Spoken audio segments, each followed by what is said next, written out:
जो कुछ इतिहास के पन्नों से डिलीट किया गया है उन्हें वापस से लाना हमारी ही जिम्मेदारी है। भारत के इतिहास के पन्नों में कुछ नाम ऐसे दर्ज हैं जिनकी चमक समय की धूल से कभी धुंधली नहीं पड़ती, जिनका कद भले ही छोटा था लेकिन जिनका व्यक्तित्व हिमालय से भी ऊंचा था। ऐसे ही एक महानायक, भारत के दूसरे प्रधानमंत्री और जय जवान जय किसान का नारा देने वाले भारत रत्न श्री लाल बहादुर शास्त्री जी की आज पुण्यतिथि है।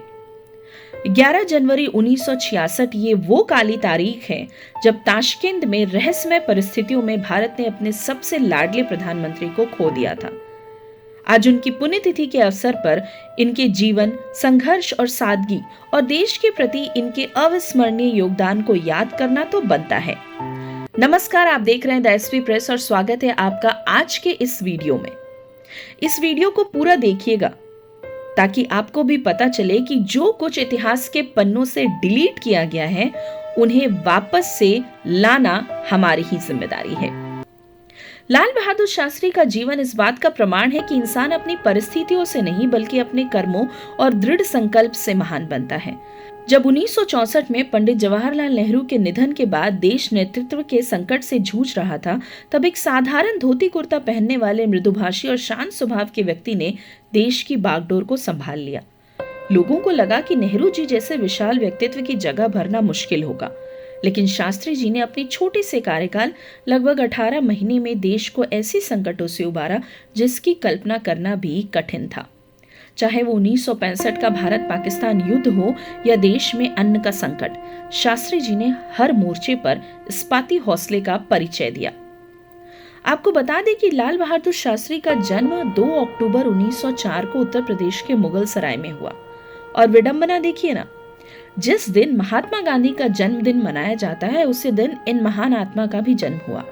लेकिन अक्सर कहते हैं ना कि चकाचौंध में कुछ चीजें जो हैं वो छिप जाती हैं, उसी तरह से इनकी जयंती भी थोड़ी सी छिप जाती है।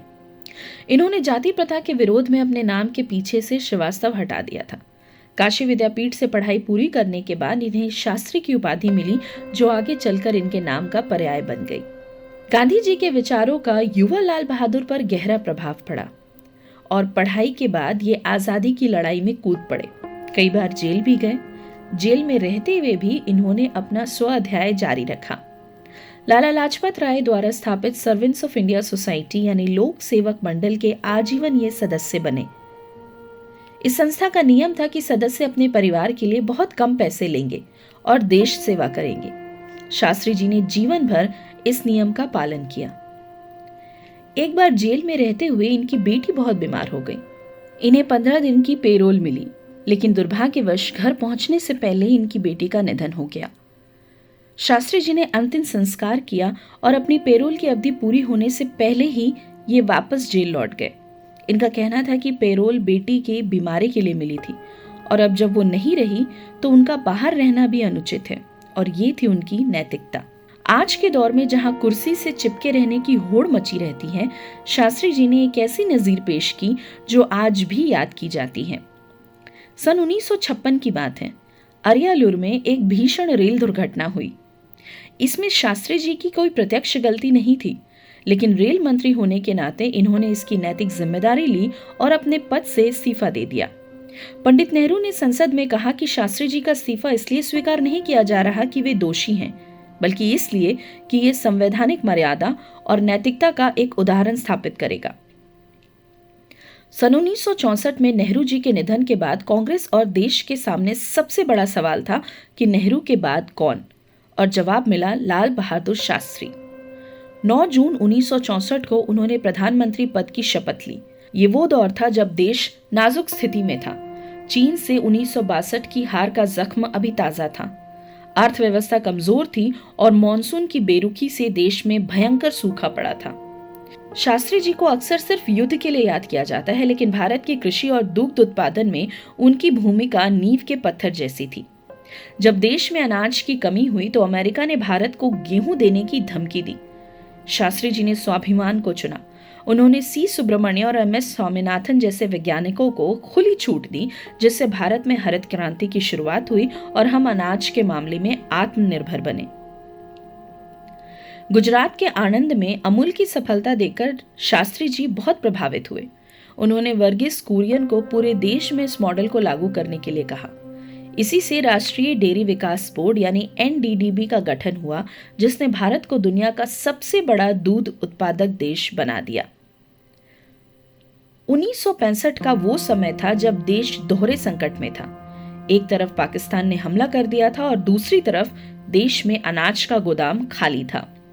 अमेरिका ने धमकी दी कि अगर युद्ध नहीं रुका तो गेहूं भेजना बंद कर देंगे। तब शास्त्री जी ने देशवासियों से एक अपील की। उन्होंने कहा, पेट पर रस्सी बांधो, साग सब्जी खाओ, लेकिन हम किसी के आगे झुकेंगे नहीं। उन्होंने देशवासियों से हफ्ते में एक वक्त का खाना छोड़ने की अपील की, जिसे शास्त्री व्रत कहा गया। खुद शास्त्री जी ने पहले अपने परिवार में यह नियम लागू किया, फिर देश से कहा। इसी दौरान दिल्ली के रामलीला मैदान में उन्होंने वो ऐतिहासिक नारा दिया जो आज भी भारत की आत्मा में गूंजता है, जय जवान जय किसान। इस नारे ने सीमा पर लड़ रहे सैनिक और खेत में हल चला रहे किसान दोनों के महत्व को एक बराबर लाकर खड़ा कर दिया। 10 जनवरी 1966 को ऐतिहासिक ताशकंद समझौते पर हस्ताक्षर हुए। इसमें दोनों देशों ने अपनी सेनाएं वापस बुलाने और शांति बनाए रखने का वादा किया। लेकिन उसी रात 11 जनवरी 1966 के शुरुआती घंटों में एक ऐसी खबर सामने आई जिसने पूरे भारत को स्तब्ध कर दिया। खबर थी लाल बहादुर शास्त्री का निधन हो गया। आधिकारिक तौर पर कहा गया कि उन्हें दिल का दौरा पड़ा था, लेकिन उनकी मृत्यु आज भी एक रहस्य बनी हुई है। उनके शरीर का रंग नीला पड़ गया था, जिससे कई लोग विष दिए जाने की आशंका जताते हैं। हालांकि सच्चाई जो भी हो, भारत ने उस रात अपना एक अनमोल रत्न खो दिया। लाल बहादुर शास्त्री जी का शरीर भले ही 11 जनवरी 1966 को पंचतत्व में विलीन हो गया, लेकिन उनके विचार, उनका त्याग और उनका जय जवान जय किसान का नारा आज भी अमर है। वे भारत माँ के ऐसे लाल थे जिन्होंने गुदड़ी में रहकर भी कोहिनूर जैसी चमक बिखेरी। उनकी मृत्यु के बाद उन्हें मरणोपरांत भारत रत्न से सम्मानित किया गया। आज इनकी पुण्यतिथि पर हम सब भारतवासी ये संकल्प लें कि हम अपने जीवन में थोड़ी सी सादगी, थोड़ी सी ईमानदारी और देश प्रेम की भावना लाएंगे।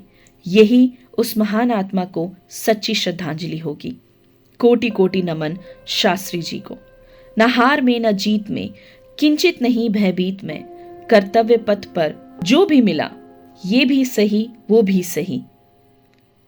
ये पंक्तियां शास्त्री जी के जीवन के संघर्षों और उनके शांत स्वभाव को पूर्णतः परिभाषित करती हैं।